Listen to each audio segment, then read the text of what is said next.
Hey, we're wrapping up our week on conflict. And we're saying that it's not conflict that we're wanting, it's the resolution of conflict that we're wanting. That's our heart's motivation. It's what Jesus promised. If they receive the interaction, if they're receptive, you've made a friend.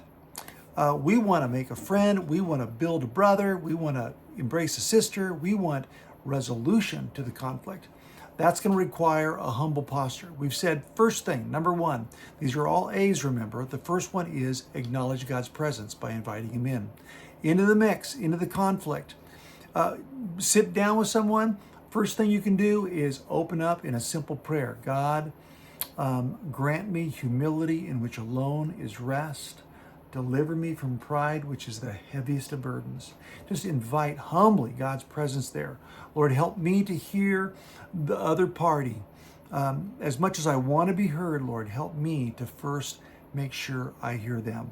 I love what St. Francis of Assisi says. He said, seek first to hear and then be understood, to love and then be loved. When we do that, what we're doing is we're setting the stage to be the person that models good listening, models reception. Oftentimes, when we're working through some sort of issue, at some point and in some circumstances, it's needed to document the decision, to put into print what has been decided.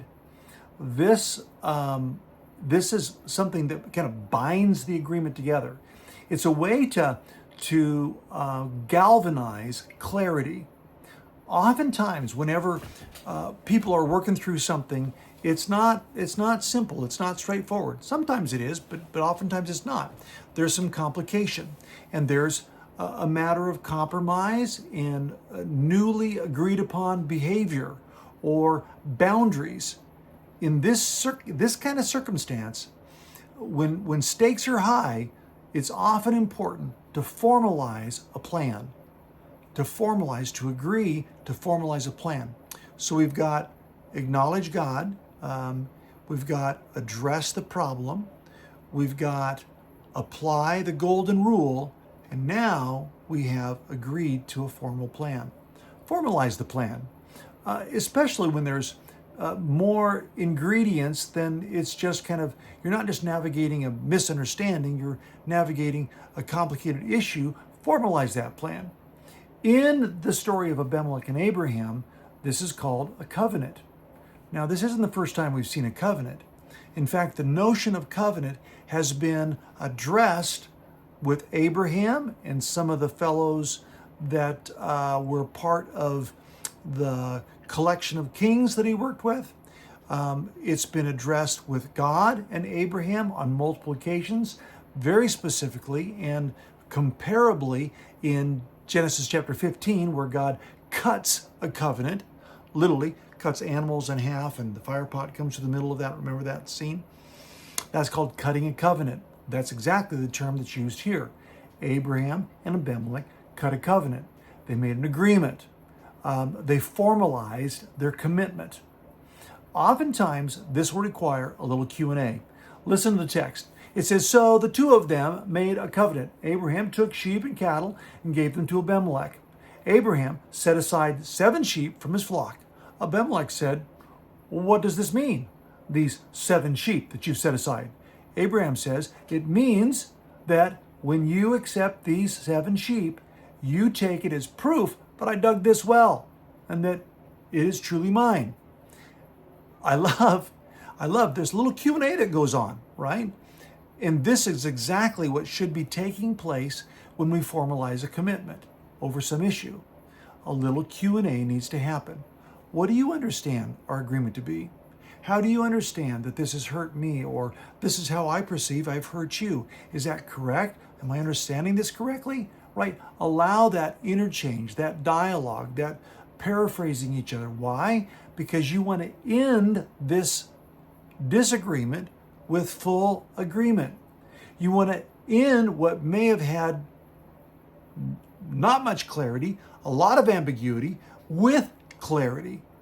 So when it's in writing, it's like, Is there anything unclear about this? It's interesting that when Jesus was encouraging us to work out the differences, he makes this little statement. He says, I say to you, whoever binds on earth, whatever you bind on earth will be bound in heaven, and whatever you loose on earth will be loosed in heaven. This idea of binding is a formalizing. It's a galvanizing. It's a commitment that brings heaven and earth together. It's a motivation to recreate Eden. It's an Eden resolve. Well, what do you mean by that, Pastor? Eden has shown up every time we see a tree. In fact, the last step that Abraham does is he anchors the commitment by planting a tamarisk tree. Nothing, I don't think, all that special about the tree, but he planted a tree. That was special. This tamarisk tree actually is a tree that provides shade. And they're in a place where the sun is incredibly hot. This tree is going to provide shade for years to come. And it's going to represent this agreement that is made. It's Beersheba is the place, which means the well of seven. It means that you receive these seven sheep, this tree now marks the moment of this commitment. Well, most of us are probably not going to plant a tree, although it may not be a bad idea. Have you ever done something to mark a moment? Maybe you sent a thank you note to someone saying, hey, I appreciate all the work that you did with me to resolve this issue. My heart, my prayers are with you. You marked the moment with a card, with a letter, with an email, with a text. Mark the moment. Make sure the other party knows that you're fully invested in anything that's been agreed upon in the relationship so that trust can be rebuilt. One of my favorite authors,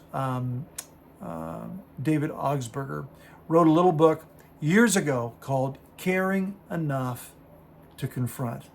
It was one of the first great reads that I had on how to manage difficult interaction, conflict situation, caring enough to confront. He makes the argument that the person that doesn't care is the one that sweeps it under the rug. The person that doesn't care is the one that ignores the issue. The person that doesn't care pretends nothing's wrong. But the person who does care cares enough to confront. In there, he talks about trust, and he says trust is like air to a relationship, oxygen to a relationship. It helps us breathe. Distrust tightens the chest with anxiety, burns in the throat like smog, tears the eyes with acidity, and poisons the whole person. In the book, Crucial Conversations, the authors make the point that trust is like air. When it's there, you don't even notice it. When it's absent, it's all you can think about. When you and I rebuild trust in a relationship, all of a sudden, our hearts are reconnected. Our love is rekindled. And literally, our spirit feels like it's got a fresh breath of air. This week, if you've got a relationship that needs to be confronted, addressed, to resolve any issue, my thoughts and prayers are with you.